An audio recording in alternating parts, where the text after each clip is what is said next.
Hello guys, good morning. आज का हमारा टॉपिक है एलिमेंट्स ऑफ कॉस्ट। हम बात करेंगे कि जो कॉस्ट किसी भी प्रोडक्ट की, किसी भी सर्विस की होती है, उसके अंदर कौन कौन सी एलिमेंट्स हैं जो इंक्लूडेड होते हैं। देखो, हम सबको पता है कॉस्ट का मतलब क्या होता है।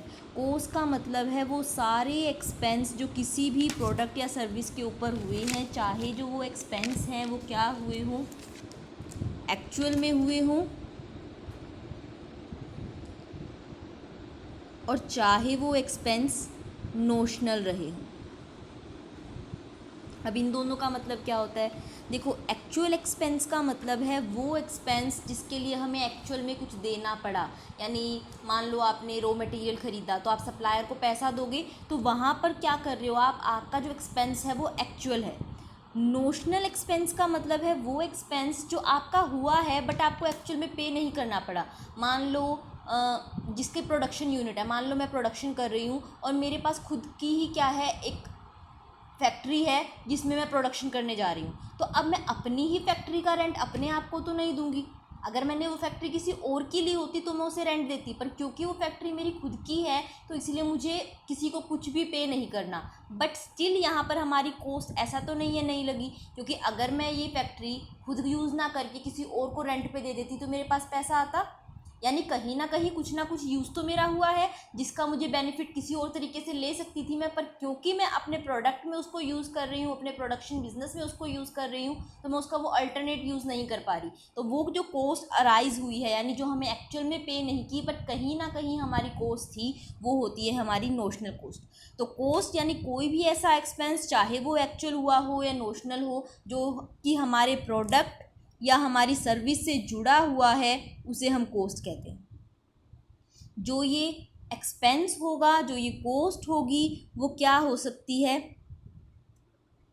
डायरेक्टली रिलेटेड भी हो सकती है और ऐसी भी हो सकती है जिसे हमें अलग से एट्रीब्यूट करना पड़े, अलग से एब्जॉर्ब कराना पड़े। देखो, डायरेक्ट और इनडायरेक्ट कॉस्ट मैंने आपको कल बताया था। जो डायरेक्ट कॉस्ट होगी उसे हम इनकर्ड कॉस्ट बोलते हैं, यानी वो क्या है, उस प्रोडक्ट के लिए ही हुई है। कि मान लो आपने क्या किया, आपने मटेरियल खरीदा या फिर किसी एम्प्लॉय को रखा उस काम को करने के लिए, तो वो डायरेक्ट कॉस्ट है। यानी अगर मान लो आप शर्ट स्टिच कर रहे हो, तो जो स्टिचिंग का काम कर रहा है उस लेबर को जो आप वेजेस दोगे, तो आप उसको बोल सकते हो वो क्या है, डायरेक्टली उस प्रोडक्ट से रिलेटेड आपने एक्सपेंस किया है। और दूसरी तरफ अगर आपने क्या किया है, उस फैक्ट्री के बाहर जहाँ पर आप काम कर रहे हो उसके बाहर कोई वॉचमैन बिठाया है, या फिर जो फैक्ट्री का लाइटिंग चार्जेस है वगैरह है, तो वो सारे क्या हैं, आप डायरेक्टली नहीं बता सकते कि किसके ऊपर कितना लगा है। या मान लो आपने क्या किया है, जिस मशीन से आप शर्ट सील रहे हो, आपने उसमें ऑयल दिया है, तो आप नहीं बता सकते कि वो ऑयल कि कितना पैसा उस ऑयल का किस शर्ट के ऊपर खर्च हुआ है। यानी वो इतना स्मॉल अमाउंट है कि आप इसे किसी को डायरेक्टली रिलेट नहीं कर पा रहे हो। ज़्यादा भी है तो भी आपको कोई रिलेशन नहीं दिख रहा कि आप किसी बेस पे ये कह सको कि इतना इस प्रोडक्ट के ऊपर खर्च हुआ है। तो वो आपका क्या होगा, जो आपको अलग से एब्जॉर्ब कराना होगा। तो कॉस्ट कोई भी ऐसा एक्सपेंसेस, चाहे वो एक्चुअल हो, चाहे वो नोशनल हो, चाहे वो इनकर्ड हुआ हो या हमें एब्जॉर्ब कराना पड़े, अलग से एट्रीब्यूट करना पड़े प्रोडक्ट के ऊपर, वो सारा क्या है, कॉस्ट के अंदर कंसीडर होगा। कोई भी प्रोडक्ट बनाए हम, कोई भी कंपनी हो, चाहे वो प्रोडक्ट बनाए या सर्विस डिलीवर करे, उसे 3 एलिमेंट्स की, 3 चीज़ों की ज़रूरत पड़ती है उस काम को करने के लिए। यानी जो हमारे एलिमेंट्स हैं कॉस्ट के, वो 3 हैं: material, labour and other expense. देखो, वन बाय वन बात करते हैं कि ये होते क्या हैं। पहले बात करते हैं हम मटेरियल की। देखो, मटेरियल का मतलब है कोई भी ऐसा सब्सटेंस, कोई भी ऐसी थिंग जो आपने यूज़ की है प्रोडक्शन के लिए। यानी शर्ट के लिए थ्रेड, या फिर फर्नीचर के लिए वुड, यानी वो सारी चीज़ें जो कि क्या है, आप प्रोडक्ट को बनाने में यूज़ करने वाले हो। पेन के लिए इंक, प्लास्टिक, तो वो सारी की सारी चीज़ें आपकी क्या होंगी, मटेरियल में आएंगी। जो आपका ये मटेरियल होता है, ये 2 टाइप का होता है। एक मटेरियल होता है डायरेक्ट मटेरियल, और जो दूसरा आपका मटेरियल होता है वो होता है आपका इनडायरेक्ट मटेरियल। डायरेक्ट मटेरियल का मतलब है वो मटेरियल जो कि आपके प्रोडक्ट से डायरेक्टली जुड़ा हुआ है। डायरेक्टली जुड़े होने का मतलब है कि या तो आपने क्या किया होगा, उस मटेरियल को इस प्रोडक्ट के बनाने के लिए ही खरीदा होगा। यानी आप शर्ट के लिए आपको पहले से पता है आप शर्ट के लिए कपड़ा खरीद रहे हो, या फिर क्या होगा, आपको वो एक्चुअल जो प्रोडक्ट निकल के आएगा आपका लास्ट में, उसमें अलग से दिख रहा होगा कि हाँ ये सामान इसके अंदर लगा है। यानी अगर आपके सामने शर्ट रखी है तो आप उसको देख के बता सकते हो कि इसके अंदर कपड़ा लगा है, इसके अंदर क्लॉथ का यूज़ हुआ है, इसके अंदर थ्रेड लगा है। तो वो सारी चीज़ें जो कि आपके प्रोडक्ट में डायरेक्टली दिखेंगी कि इसमें लगी हुई हैं या डायरेक्टली आपने उसी काम के लिए ख़रीदी हैं, वो सारी की सारी आपकी डायरेक्ट मटेरियल के अंडर कंसीडर होंगी। और इसके साथ साथ देखो, लिख लेते हैं एक बार। सबसे पहले वो चीज़ें जो आपने क्या की हैं, परचेज़ ही इस काम के लिए की हैं, उनको आप लोगे। जो क्या हैं, अलग से विजिबल हैं कि इस प्रोडक्ट में यूज़ हुई हैं, वो भी आपकी डायरेक्ट कॉस्ट है। वो सारी कॉस्ट जो आपने यूज़ की है प्रोडक्ट की प्रोटेक्शन के लिए, यानी जो ऐसे आपने मटेरियल यूज़ किया है जो प्रोडक्ट को बचाने के लिए ज़रूरी था, यानी उसकी प्राइमरी पैकेजिंग वगैरह। जैसे मान लो अगर आप क्या कर रहे हो, टूथपेस्ट बना रहे हो, तो टूथपेस्ट की जो ट्यूब है वो क्या थी, प्राइमरी पैकेजिंग मटेरियल है, उसको आपको यूज़ करना ही करना पड़ेगा। जो बाहर वाला बॉक्स है उसके बिना कभी भी काम चल सकता है, या जो आप डिलीवरी के लिए उसे बड़े कार्टून बॉक्स में डालोगे, वो सारी चीज़ें अलग हैं। लेकिन जो आपको उसकी प्राइमरी सेफ्टी के लिए चीज़ें यूज़ करनी पड़ेंगी, इवन कार्ड बॉक्स को भी कह सकते हो, जो सामान को ट्रांसपोर्ट करने के लिए यूज़ होता है वो नहीं, बट जो ट्यूब को सेफ रखने के लिए कि वो ट्यूब टूटे ना, उसके लिए जो उसके ऊपर कार्डबोर्ड लगाओगे, तो वो सारी ऐसी चीज़ें हैं जो प्रोडक्ट को सिक्योर बनाने के लिए आपने मटेरियल यूज़ किया है। तो वो सारा पैकेजिंग मटेरियल जो कि प्रोडक्ट की सेफ्टी के लिए यूज़ किया गया है, वो सारा भी कहाँ आएगा, आपका डायरेक्ट मटेरियल के अंदर आएगा।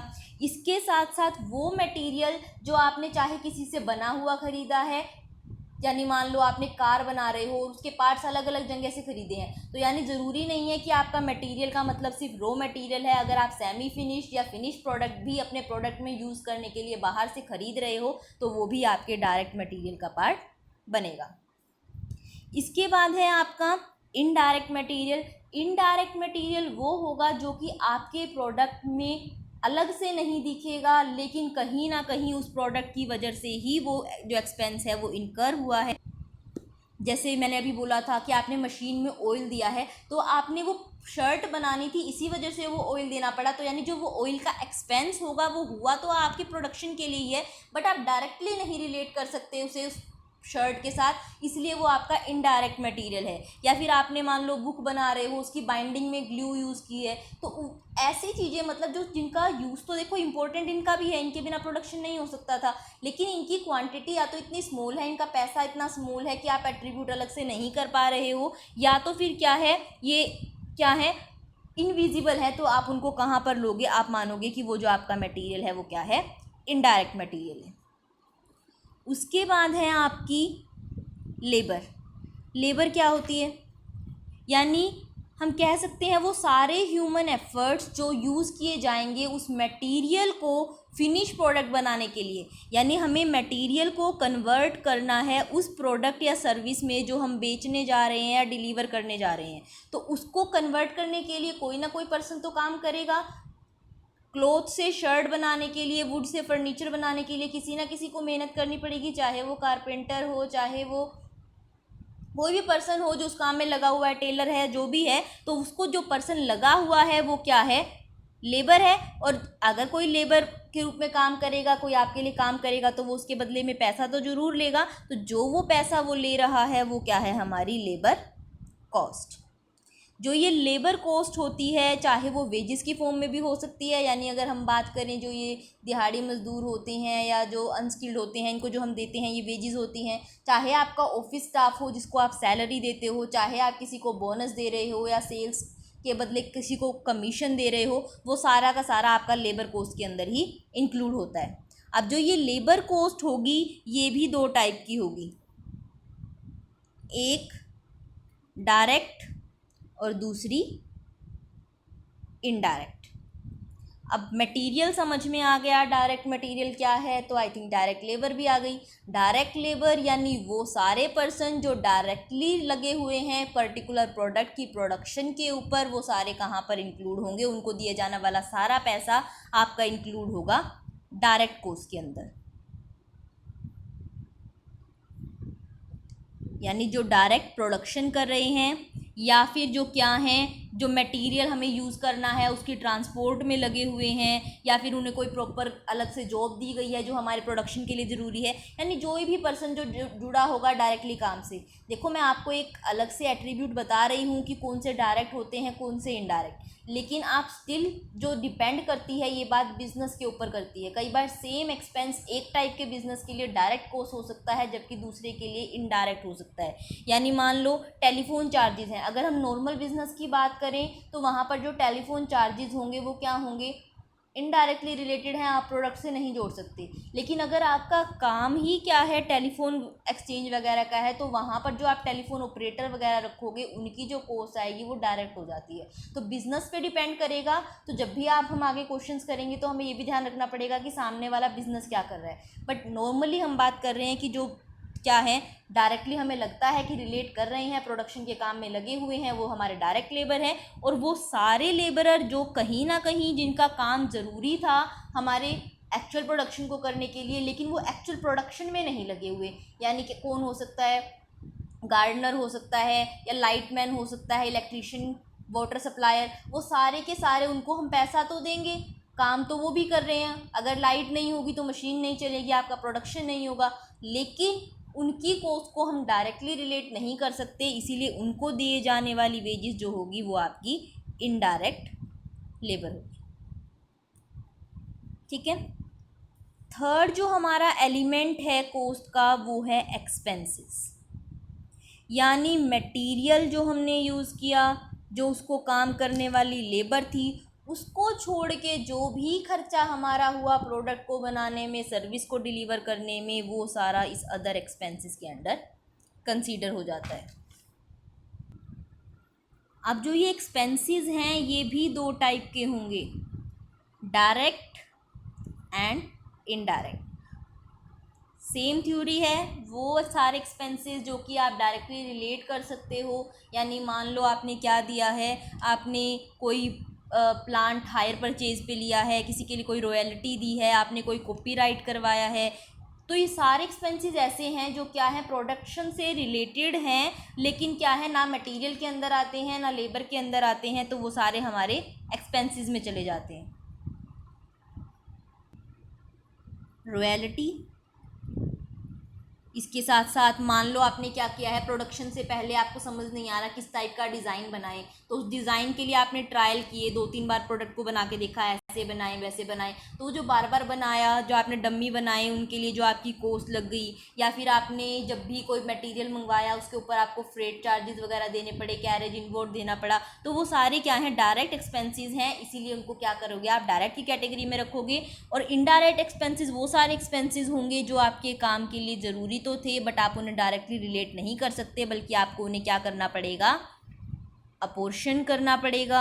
यानी मान लो आपने क्या किया है, फैक्ट्री के टेलीफोन चार्जेस दिए हैं, या फिर रिपेयर मेंटेनेंस पे दिया है, या आपने कोई भी मान लो ऑफिस का कोई बॉय है या कह लो प्यून है, इनको जो भी आपने एक्सपेंसेस दिए, खर्चा किया है, इनके ऊपर वो आपका इनडायरेक्ट एक्सपेंस में इंक्लूड होगा। अब जो हमने बात की मटेरियल, लेबर और अदर एक्सपेंस की, इनसे अलग एक और वर्ड है जो यूज़ किया जाता है एलिमेंट के कंसर्न में, वो है ओवरहेड। अब ये ओवरहेड समझो क्या होता है। देखो ओवरहेड का मतलब है ओन कॉस्ट या फिर बर्डन, यानी वो कॉस्ट जो कि हमारे ऊपर एक बर्डन की तरह है, यानी जो एक्चुअल में हमारे प्रोडक्शन से रिलेटेड नहीं है बट हमें करनी पड़ रही है, बेफालतू की कॉस्ट है। अब अगर आपने नोटिस किया हो, हमने मटेरियल के बारे में बात किया, लेबर के बारे में, एक्सपेंसेस में, ये सारी जो इनडायरेक्ट कॉस्ट थी वो ऐसी ही थी जो हमारे प्रोडक्शन से डायरेक्टली रिलेटेड नहीं थी, बस हमें करनी पड़ रही थी, हमारे लिए बर्डन थी। तो यानी indirect material plus indirect labour plus indirect expenses, यानी अगर तीनों के इनडायरेक्ट पोर्शन को हम ऐड करें तो इन तीनों को मिलाकर हम बोलते हैं ओवरहेड्स। यानी indirect material plus indirect labour plus indirect expenses is equals to overhead. सबके इनडायरेक्ट पोर्शन को कंबाइन करके हम बोलते हैं ओवरहेड, यानी वो एक्स्ट्रा कॉस्ट जो हमें सिर्फ करनी पड़ रही है अपने काम को कंप्लीट करने के लिए। जो ये ओवरहेड होते हैं ये 3 टाइप के होते हैं, यानी आप कह सकते हो इनडायरेक्ट मटेरियल भी 3 टाइप का होता है, इनडायरेक्ट लेबर भी 3 टाइप की होती है और इनडायरेक्ट एक्सपेंसेस भी 3 टाइप के होते हैं। एक फैक्ट्री ओवरहेड, दूसरा एडमिनिस्ट्रेटिव ओवरहेड एंड तीसरा selling and distribution overhead. Factory overhead वो एक्सपेंसेस होंगे जो कि कहाँ होंगे, प्रोडक्शन की प्लेस पे होंगे, जहाँ पर काम हो रहा है, जहाँ पर मैन्युफैक्चरिंग हो रही है, वहाँ पर जो भी ऐसे एक्सपेंसेस करने पड़ रहे हैं जो डायरेक्टली रिलेटेड नहीं हैं, वो सारे के सारे आपके फैक्ट्री ओवरहेड के अंदर कंसीडर होंगे। यानी फैक्ट्री की रिपेयर, फैक्ट्री का रेंट, फैक्ट्री के टेलीफोन चार्जेस, फैक्ट्री की हीटिंग, लाइट, फैक्ट्री का जो भी एक्सपेंस करना पड़ रहा है वो सारा का सारा फैक्ट्री ओवरहेड के अंदर कंसीडर होगा। एडमिनिस्ट्रेटिव ओवरहेड यानी वो सारा खर्चा जो एडमिनिस्ट्रेटिव से, ऑफिस वर्क से रिलेटेड है, यानी फैक्ट्री के काम से रिलेटेड नहीं है, वहाँ पर आपको जितना भी खर्चा करना पड़ रहा है, चाहे वो इनडायरेक्ट मटेरियल से रिलेटेड हो, लेबर हो या अदर एक्सपेंसेस हो, यानी आपने चाहे सैलरी देनी पड़ रही हो वर्कर्स को, या ऑफिस का किराया देना पड़ रहा हो, या ऑफिस में आप कोई सामान रेंट पे लेके बैठे हो उसका रेंट देना पड़ रहा है, यानी कोई भी एडमिनिस्ट्रेटिव वर्क जो आप कर रहे हो वो सारा का सारा आपका इंक्लूड होगा एडमिनिस्ट्रेटिव ओवरहेड में। थर्ड है आपके सेलिंग एंड डिस्ट्रीब्यूशन ओवरहेड, यानी वो सारे खर्चे जो आपको करने पड़ रहे हैं अपने प्रोडक्ट को सेल करने के लिए या फिर अपने प्रोडक्ट को डेवलप करने के लिए, उसको इनोवेशन लाने के लिए, तो वो सारे के सारे आपके होंगे सेलिंग एंड डिस्ट्रीब्यूशन ओवरहेड। चाहे आप इसमें क्या किया हो, फ्री सैंपल दिए हों किसी को, या आपको क्या करना पड़ा हो, डिस्काउंट देना पड़ा हो कस्टमर को, चाहे आपने एडवर्टाइजिंग के ऊपर खर्चा किया हो, चाहे आपने क्या किया है गारंटी वारंटी दी थी उसके रिपेयर पे आपका खर्चा हो गया, या फिर आपको क्या हो गया, आपका फिनिश प्रोडक्ट डिलीवरी वैन आपकी ख़राब हो गई, या फिर वो सामान ले जाते हुए जल गया, वहाँ पर खर्चा हुआ। यानी कोई भी एक्सपेंस जो आपके सेलिंग और डिस्ट्रीब्यूशन के टाइम से रिलेटेड है वो सेलिंग एंड डिस्ट्रीब्यूशन ओवरहेड में आएगा। जो आपका एडमिनिस्ट्रेटिव वर्क से रिलेटेड है, चाहे वो लीगल चार्जेस आपने दिए हों, डायरेक्टर को फ़ीस दी हो, ऑफिस वाले बंदों को सैलरी दी हो, या कोई भी ऐसा काम किया हो जो आपके ऑफिस से रिलेटेड है, वो सारा का सारा आपके एडमिनिस्ट्रेटिव ओवरहेड में आएगा। और जो फैक्ट्री से रिलेटेड काम है, चाहे आपने गैस वगैरह के चार्जेस दिए हों या आपने क्या किया हो, ऑयल वगैरह पे खर्चा किया हो, यानी जो भी फैक्ट्री प्रोडक्शन की जगह से रिलेटेड था वो आपका फैक्ट्री ओवरहेड के अंडर कंसीडर होगा। अब इन सारे एक्सपेंसेस को इंक्लूड करके हमारी बनती है कॉस्ट शीट, यानी जिसमें हम दिखाते हैं कि टोटल कॉस्ट हमें कैसे शो करनी होती है। अगर हमसे पूछते हैं फैक्ट्री कॉस्ट कितनी आ रही है तो वो कैसे निकलती है, अगर हमसे एडमिनिस्ट्रेटिव कॉस्ट पूछी जाती है तो हम वो कैसे निकालते हैं, एंड जो बाकी सेलिंग एंड डिस्ट्रीब्यूशन के बाद हमारी कॉस्ट ऑफ सेल्स आती है या प्रॉफिट वगैरह आते हैं वो सब कैसे निकालते हैं, यानी कॉस्ट शीट, उसको हम कल डिस्कस करेंगे। आज के लिए इतना ही, थैंक यू।